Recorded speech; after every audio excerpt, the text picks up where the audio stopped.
एक बेहतर व्यवस्था का जो संघर्ष है उसकी आप लाइन तय करेंगे, मुझे ऐसी उम्मीद है। हम जब बात कर रहे हैं अपनी, और बादल सरोज भी कह रहे थे कि 3 साल के अरसे में बहुत कुछ बदलाव आया, हमारे अंदर भी बदलाव आया, और यह कोई साधारण बात नहीं है।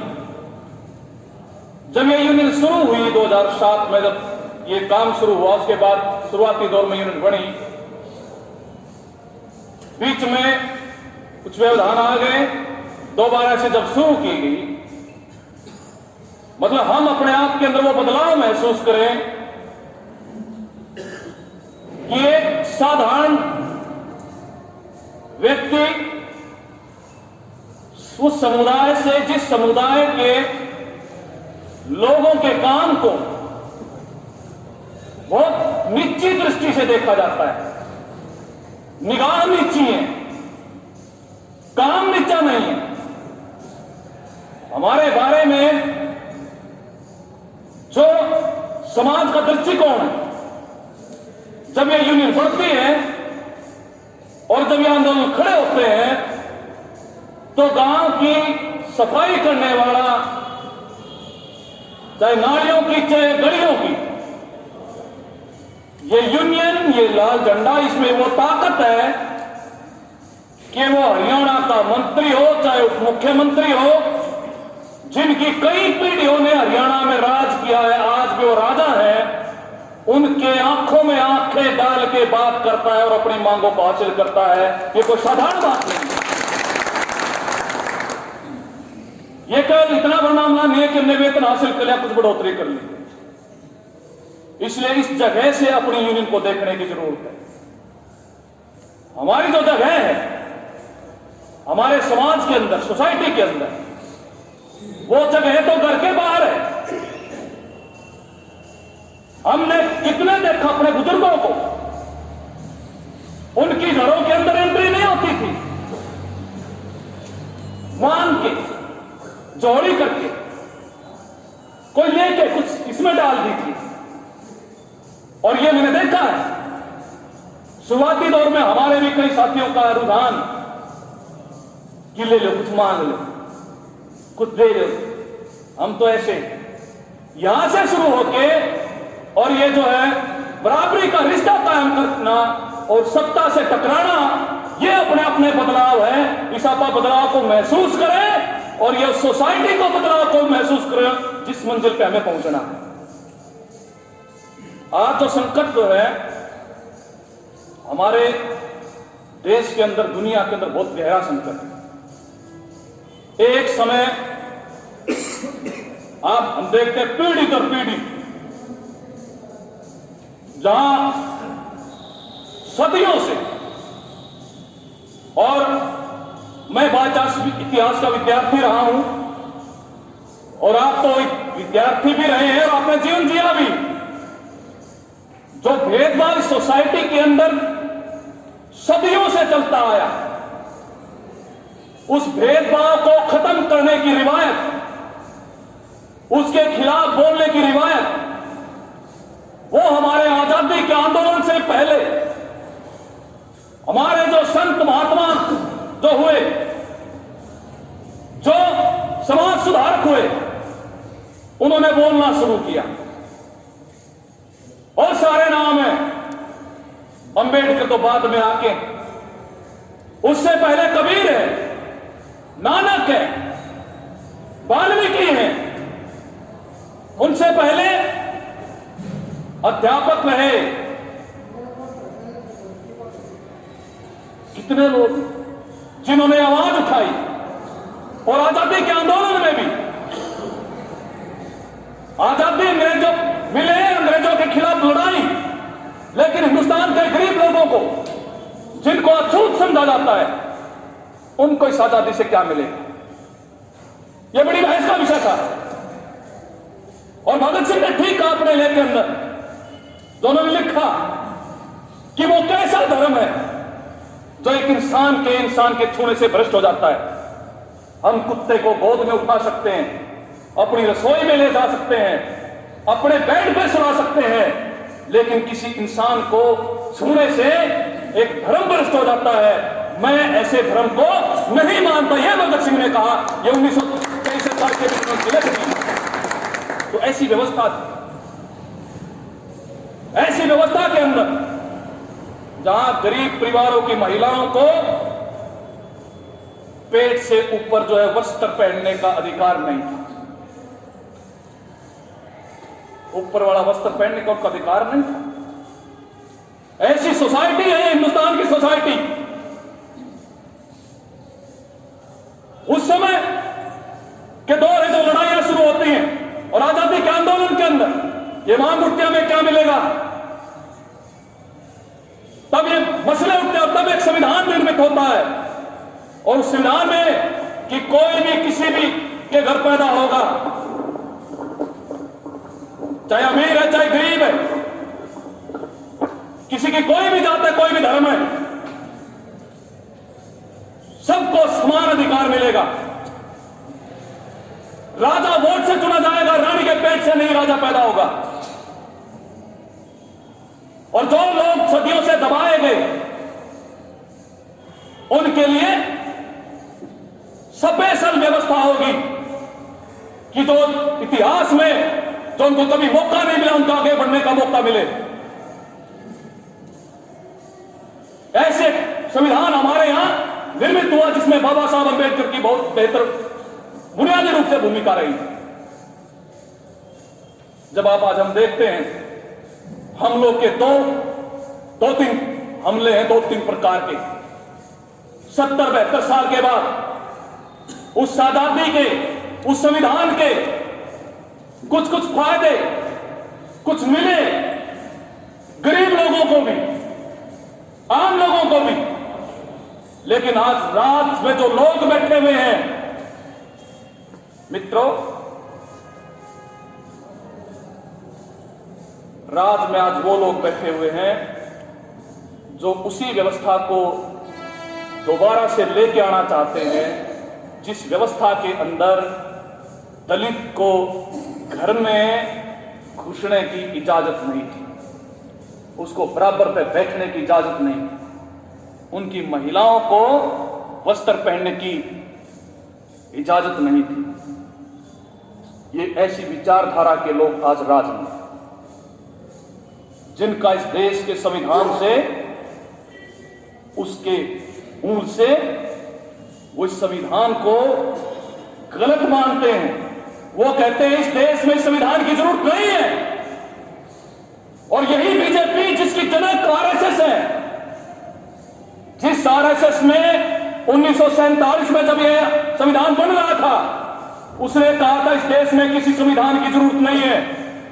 इस देश में पहले से एक संविधान है मनुस्मृति के रूप में, जो संविधान इस बात को तायद करता है कि अगर कोई गरीब आदमी, कोई दलित व्यक्ति अगर कोई पढ़ ले, वेद का वाक्य सुन ले, तो उसके कान में शीशा घोल के डाल देना चाहिए। ये उस व्यवस्था को लेना चाहते हैं जिस महाभारत के अंदर, जिसमें कहा गया कि ब्राह्मण को पढ़ने का अधिकार है, पढ़ाने का, क्षत्रिय को पढ़ने का अधिकार है। लेकिन वहीं पे एक लव्य है जो भील का बेटा है, अगर वो धनुष विद्या सीख लेता है तो गुरु द्रोणाचार्य क्या करते हैं? गुरु द्रोणाचार्य उसका अंगूठा ले लेते हैं। ये उस गुड़गांव का नाम बदल के गुरुग्राम कर देते हैं।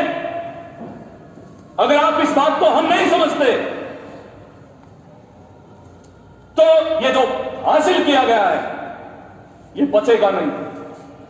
केवल अपनी मांग मुद्दों का मामला नहीं है, केवल वेतन बढ़ोतरी का मामला नहीं है, ये बराबरी से जो आमने सामने बात करने का, मैं इंसान हूं, मेरे अधिकार बराबर है, नागरिक होने के नाते मेरा संविधान ही अधिकार देता है, आज उसको पलटने की तैयारी है। पिछले 7 साल में, ये कह रहे 70 साल में हम बदल रहे हैं। जिन लोगों ने, मैं उस पर नहीं जाना चाहता कि आजादी में क्या इनका योगदान रहा, जिन्होंने एक उंगली नहीं कटवाई, वो आज जो सबसे बड़े राष्ट्रभक्त की बात करते हैं, और वो हम पे सवालिया निशान उठाते हैं। वो इस लाल झंडे वालों को, वो कामरेडों को और आगे कम्युनिस्ट भी बोल देते हैं, उनको कहते हैं ये देशद्रोही हैं, ये तो बाहर के हैं। हम ये कहना चाहते हैं दावे के साथ, ये आपके बीच में लगी हुई है। 75वीं वर्षगांठ मना रहा देश आजादी की। आजादी से पहले, 47 से पहले एक भी ऐसा कम्युनिस्ट या कामरेड नहीं, अगर जिंदा है आज भी, ऐसा नहीं मिलेगा जिसने जेल ना काटी हो या अंग्रेजों की तशद्दुद ना सही हो। एक भी बंदा ऐसा नहीं मिलेगा।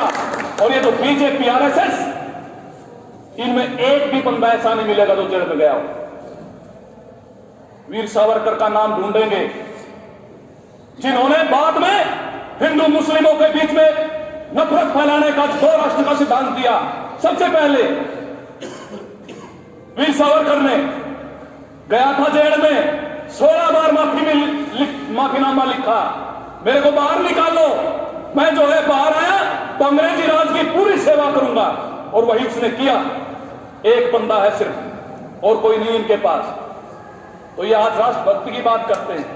तो मैं ये बात आपको इसलिए बता रहा हूं कि हम जब एक मोर्चे पे लड़ते हैं अपने अधिकारों के लिए, वहां एकता की बात करते हैं, यूनियन की बात करते हैं, बीजेपी की खिलाफ की बात करते हैं, सरकार का विरोध करते हैं, बीजेपी मुर्दाबाद की बात करते हैं।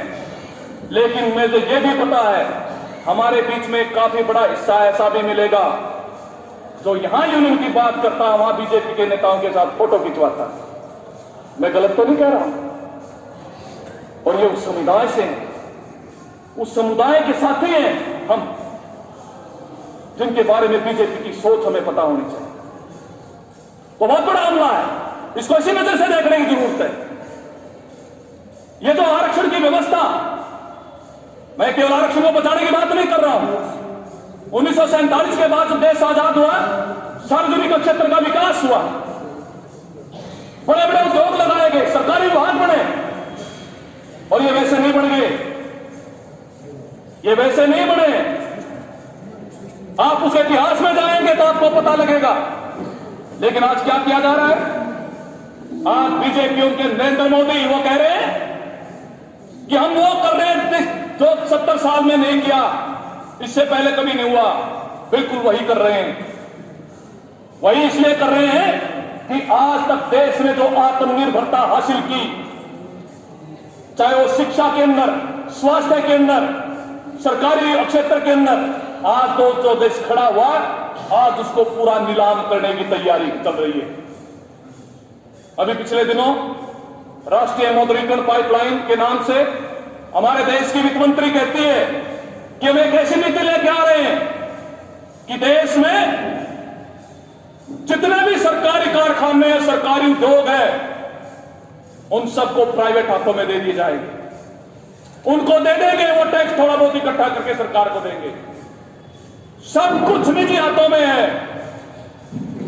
आपका रेल क्या, भेल क्या, तेल क्या, कोई ऐसा महकमा नहीं है। किसको मिल रहा है? हमारे देश में ये गौतम भाई अडानी, आपने नाम सुना होगा अडानी का। अडानी कब आया? अडानी जो है 14 से पहले छोटा सा व्यापारी था, कोई जानता नहीं था उसको। जब 2014 का इलेक्शन आया, उस 2014 के इलेक्शन में मोदी जी को 2 जहाज उपलब्ध करवाने वाला व्यक्ति था गौतम अडानी। और आज उसकी हैसियत क्या है? आज उसकी हैसियत यह है 7 साल में कि वो देश का सबसे बड़ा पूंजीपति बन गया है, अंबानी को भी पीछे छोड़ के, और एशिया का सबसे बड़ा पूंजीपति बन गया है। ये क्यों हो गया? हम जो काम करते हैं, जिनको बहुत थोड़ी तनख्वाह मिलती है, ठेके पे है, कॉन्ट्रैक्ट पे है, वो भी तनख्वाह मिलती नहीं है, कहीं कहीं में लटकती रहती है। हमें सामाजिक शिक्षा नहीं है। गरीब आदमी को देखोगे, वहां जो तेल के रेट हैं, सरसों का तेल कोरोना से पहले 85-90 रुपए लीटर था, आज 200 रुपए लीटर मिल रहा है। महंगाई कितनी बढ़ गई है, नौकरियां खत्म हो गई, रोजगार घट गए, खुद सरकार के आंकड़े की 84% लोगों के रोजगार खत्म हुए हैं, मतलब के वेतन कम हुए या रोजगार चले गए। 12 करोड़ नौकरियां प्रभावित हुई हैं। तो एक तरफ बेरोजगारी बढ़ रही है, नौकरी नहीं है, और एक तरफ जो है हिंदुस्तान में नए खरबपति बन रहे हैं, और ज्यादा खरबपतियों की संख्या बढ़ गई है। तो ये है कुल मिला के जिसको हम कहते हैं कि दरबारी सिस्टम है। जो जिसके दरबार में है वो उसी की सेवा करेगा। वही जो लोग, वही पूंजीपति जिन्होंने कांग्रेस के राज में फायदा उठा के अपने मुनाफे बढ़ाए, वही आज बीजेपी को, मोदी को ले आए, और वही आज उससे कई गुना फायदे उठा रहे हैं। आज कोई पर्दा नहीं है, आज खुले रूप में यह पहली बार इतिहास में है कि देश का प्रधानमंत्री वो एक प्राइवेट कंपनी जिसका नाम जियो का मोबाइल होगा आपके पास, सिम चल रहा होगा, एक प्राइवेट कंपनी मोबाइल की जियो जब वो लॉन्च करती है अपना प्रोडक्ट, तो उसके अखबार में पूरा बड़ा फोटो प्रधानमंत्री का लगता है। ये 70 साल में पहली बार हुआ। तो आप कैसे सार्वजनिक क्षेत्र को बचाओगे? जिसको बचाना है वो किस लाइन पे लगा हुआ है? हमारे देश के बैंक बेचे जा रहे हैं, कोई सिक्योरिटी नहीं बचेगी। 2 दिन की हड़ताल भी चल रही थी बैंक कर्मचारियों की। हमारे विशाखापट्टनम के जो कर्मचारी हैं, अरे 1.25 लाख करोड़ रुपए की संपत्ति है स्टील उद्योग विशाखापट्टनम का, उसको प्राइवेट बेच रहे 13,000 करोड़ रुपए में। जितनी ऑयल की कंपनी जो मुनाफा देती है, जिससे देश के अंदर जो जन कल्याण की सुविधाएं पड़ती हैं, उनको सबको बेच रहे हैं। तो एक ये जो है मुनाफाखोर पूंजीपतियों के लिए जो भी आज तक कमाया गया था उनके हवाले करने की सारा काम चल रहा है। इसको हमें समझने की जरूरत है, अपने दायरे को खोलने की जरूरत है कि कितना बड़ा हमला है। नई शिक्षा नीति ले आए 2020 की, वो क्या कहती है? वो ये कहती है कि कॉम्प्लेक्स स्कूल बनाएंगे। अभी तक जो नीति थी शिक्षा की वो ये थी कि स्कूल बच्चे के नजदीक होना चाहिए ताकि बच्चा स्कूल में आराम से जा सके। ये नई नीति क्या कहती है कि बड़े गांव में स्कूल होगा, छोटे गांव के स्कूल बंद करेंगे। अब आप अंदाजा लगा सकते हैं सरकारी स्कूलों में उनमें कौन पढ़ता है। जो मां बाप अपने बेटा बेटी को अपने घर के नजदीक भेजने की स्थिति में नहीं है, वो 10 किलोमीटर कैसे भेज पाएगा? तो ये जो शिक्षा व्यवस्था जिसने आज बराबरी पे लाने का थोड़ा एक आधार पैदा किया था, एक तरफ वो प्राइवेट कर दी गई, बड़े बड़े जो लोगों के लिए बड़ी बड़ी प्राइवेट दुकानें खुली हुई हैं, लेकिन जो है और आगे और भी काम करते हैं, कोई नया टीचर भर्ती नहीं होगा।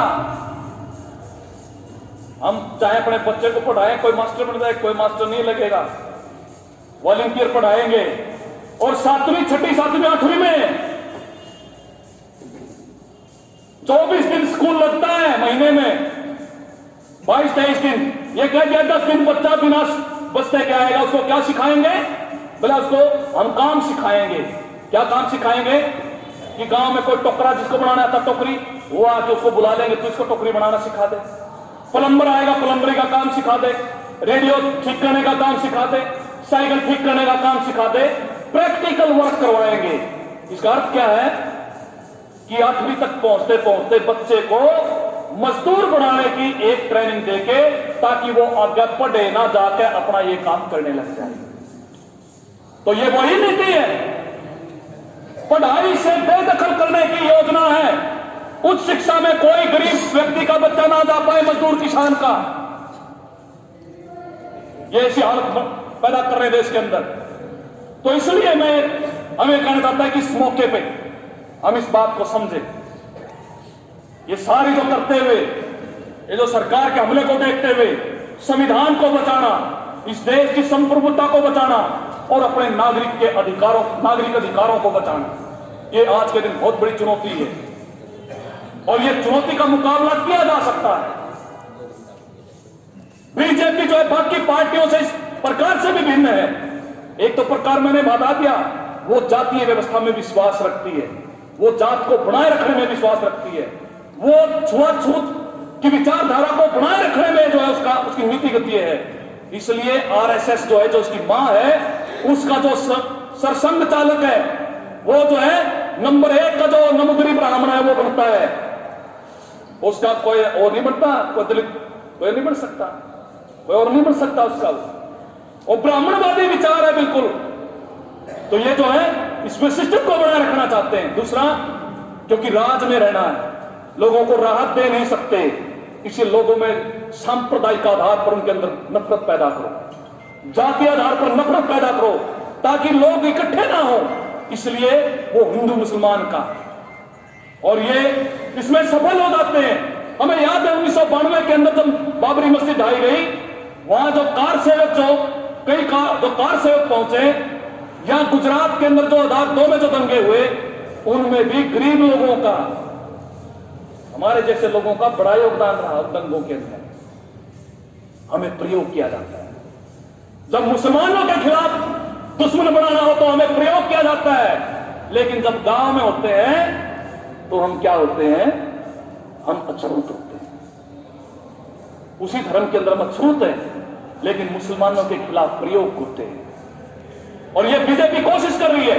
अभी भी आप देख सकते हैं हरियाणा के अंदर, गुड़गांव हो, मेवात हो, अलग अलग जगह पर कह रहे हैं खुले में नमाज नहीं। मुख्यमंत्री कहता है खुले में नमाज नहीं कर सकते। अब वहां पर मस्जिद नहीं है गुड़गांव के अंदर, फैक्ट्रियां इतनी है, तुमको नमाज पढ़नी है, सरकार प्रशासन ने जगह तय कर दी, सेक्टर खाली पड़े भाई यहां कर लिया करो, क्योंकि मुद्दा बनाना है आपके बीच में।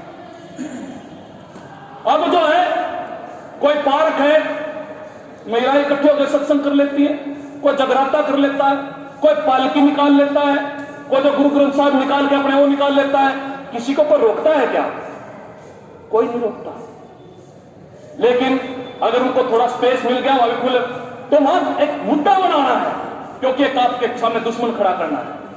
तो इसलिए इस स्थिति का भी हम जो है, ये जो सांप्रदायिक आधार पर जो है हमें जो हिंदू बना दिया, हिंदू हम हैं, हिंदुत्ववादी और हिंदू में बुनियादी फर्क है। किस धर्म में पैदा हुए, ये पहले से है, जो यहां व्यवस्था बनी है उसके अंदर पैदा हो गए। लेकिन ये हिंदुत्व जो है, ये उसको उस आइडिया को उससे निकलने की आवश्यकता है। हमें खबरदार रहने की जरूरत है, क्योंकि आज जो है एक बड़ा अवसर के रूप में अपनी बात खत्म करते हुए आखिरी बात आपके बीच में कह रहा हूं कि जिस सरकार के बारे में, जो बहुमत की सरकार और जिसका नेता जो बिल्कुल केंद्रीय फैसला, और ये कह दिया गया कि भाई ये जो फैसला करता है प्रधानमंत्री, ये कभी वापस नहीं ले सकता। और हम बधाई देना चाहते हैं किसान आंदोलन को।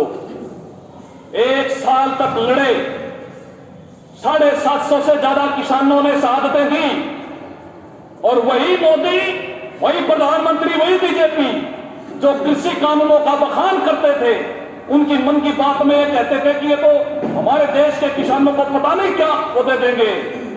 उन्हीं को कानून वापस लेने पड़े। ये जो जीत ऐतिहासिक जीत है पूरी दुनिया के अंदर, पूरे हमारे लिए। और ये हमें हौसला देती है, इस बात का हौसला प्रदान करती है कि अगर इकट्ठे लड़ा जाए, दुनिया की कोई भी ताकत ऐसी नहीं है जो इंसानों को जो है उसका कोई विकल्प हो पाए। और ये वह बात सिद्ध करती है। जर्मनी का तानाशाह हुआ था, आपने नाम सुना हो, हिटलर कई बार नाम याद आता है। दूसरा जो विश्व युद्ध हुआ, उस विश्व युद्ध के अंदर कई लाख लोग मारे गए, उसमें बड़ा योगदान रहा उनका, केंद्रीय भूमिका थी। उसको यह कहा जाता है कि वो दुनिया का सबसे बड़ा तानाशाह है। वो तानाशाह को अगर किसी ने मात दी, हराया, इतिहास में पढ़ना कभी छोटी छोटी बुकलेटें, वही रूस, जिस रूस से ये पूरी दुनिया के अंदर सरकारी विभागों का बनना शुरू हुआ, जहां कानूनों का बनना शुरू हुआ, जहां वोट का बेकार बनना शुरू हुआ, उस रूस के दबाव में, क्योंकि वहां मजदूरों का, किसानों की सत्ता आई थी 1917 के अंदर, उसके दबाव में पूरी दुनिया में जो पूंजीपति देशों ने ये काम किए थे, वही रूस था। उन्होंने बहुत कुछ सहन करके अपने बहुत सारे सैनिक शहीद हुए, और वही जर्मनी के अंदर जहां का वो शासक था, जर्मनी की संसद पे जाके लाल झंडा संसद पे जाके लहराया था, तब दुनिया को पता लगा था कि वो तानाशाह ने सुसाइड कर लिया है। तो भाई जनता की एकता वो सर्वोपरि है, इसलिए अपने संगठन को हम मजबूत करें, इस समय की चुनौतियों को समझें और एक ऐसा वातावरण पैदा करें, ना केवल अपने यूनियन को मजबूत करें बल्कि जो है हमारे आसपास जो आंदोलन चल रहे हैं उन आंदोलनों को देखें और एक तालमेल बनाने की कोशिश करें। ये बहुत गंभीर दौर से हम गुजर रहे हैं और अपनी मुक्ति का बहुत सुनहरा मौका भी है। और ये बीजेपी जानती है कि ये जो लोग हैं जो हमारे बारे में, आपके बारे में या लाल झंडे के बारे में अभी भी क्या कह रहे थे पिछले 1 साल से, चाहे खट्टर हो, चाहे ओम प्रकाश धनखड़ हो, चाहे कृषि मंत्री आपका भिवानीवाला, क्या नाम है उसका, जेपी दलाल हो, या इनका शिक्षा मंत्री हो, क्या कह रहे थे किसानों के बारे में? वो कह रहे थे ये तो लाल झंडे वाले, ये लाल झंडे वाले हैं, किसान नहीं है। हमारे बारे में भी ये कहते हैं लाल झंडे वाले बदमाशी कर रहे हैं, ऐसा बोलते हैं। वो क्यों बोल रहे हैं ऐसा? हरियाणा में तो लाल झंडे वालों को कोई एमएलए भी नहीं, ना कोई एमपी भी नहीं है, जिला परिषद में भी शायद कोई एक आधा हो। ऐसी क्या बात है? वो बात इसलिए है कि जो विकल्प जो है, जो नीतियों का विकल्प के बारे में कांग्रेस भी वही है जो बीजेपी है, चौटाला भी वही है। इनको यह पता है हिंदुस्तान की पूंजीपति जमात को, मुनाफाखोर जमात को, कि अगर बदलाव का असल कोई ला सकता है तो ये लाल झंडे के लोग हैं, इसलिए वो हम पर हमला करते हैं। आप इस हमले को स्वीकार करें और दोबारा हम पलटवार के लिए तैयार रहे, अपनी एकता को मजबूत करें। निश्चित तौर पे ये जो बराबरी की लड़ाई जिसके लिए हमारे लाखों करोड़ों लोगों ने जो सहा है और जो अपनी शहादतें दी हैं, इस बराबरी को भी बचाएंगे, इस संविधान को भी बचाएंगे, पक्के भी होंगे, तनख्वाह भी बढ़ाएंगे और ये जो पूंजीपतियों जागीरदारों के दलाल को खत्म कर देंगे, इनको पलट के दम लेंगे। तो ऐसा एक संगठन बेहतर बनाते हुए हम इस सम्मेलन से अपनी ऊर्जा लेके और तमाम बहस करते हुए आगे बढ़ेंगे। आपने मेरी बातचीत सुनी, दोबारा से मैं आप तमाम साथियों का धन्यवाद करते हुए आपके इस प्रतिनिधि सत्र का विधिवत तौर पर उद्घाटन करता हूं। आपका बहुत बहुत धन्यवाद साथियों।